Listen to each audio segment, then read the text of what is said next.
Cardiac marker merupakan tes laboratorium klinis untuk mendeteksi adanya kerusakan atau gangguan pada otot jantung.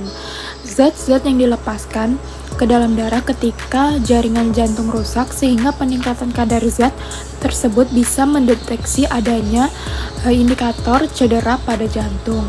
Zat-zat yang terdapat pada pemeriksaan enzim jantung itu ada kreatin kinase, laktosa dihidrogenase, troponin, sama mioglobin.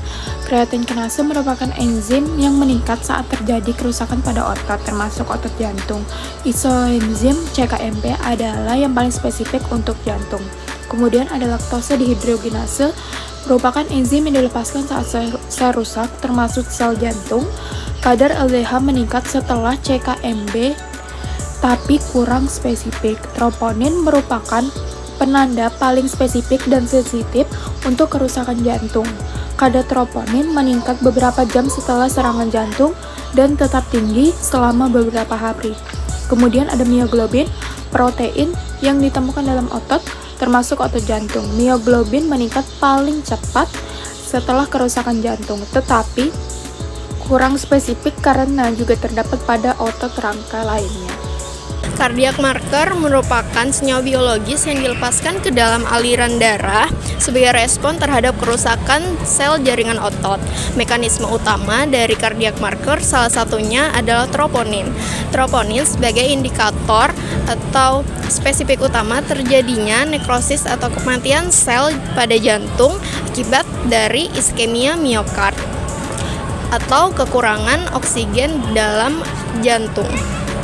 Jika terjadi infark miokard akut atau yang sering kita kenal dengan serangan jantung, maka sel-sel otot jantung akan mengalami kerusakan serta membran selnya pecah.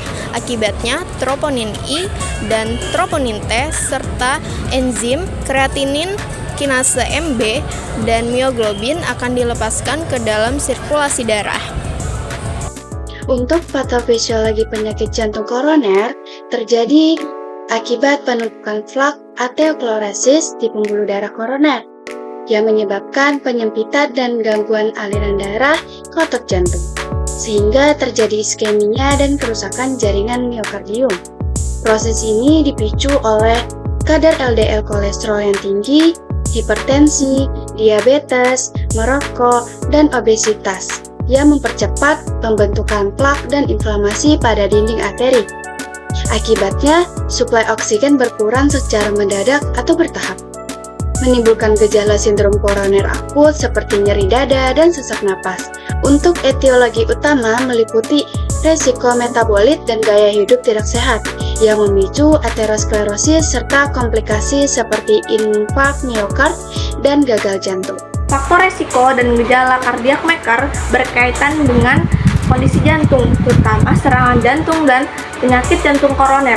Cardiac marker adalah zat yang dilepaskan di dalam darah ketika otot jantung mengalami kerusakan. Gejala cardiac marker biasanya meningkat saat terjadinya serangan jantung yang ditandai dengan nyeri dada menjalar ke leher, rahang, bahu, dan lengan sebelah kiri, serta gejala lain seperti kelelahan dan gangguan pencernaan. Faktor risiko meliputi tekanan darah tinggi, kolesterol tinggi, merokok, pola makanan yang jelek, minum alkohol, lanjut usia, dan faktor keluarga.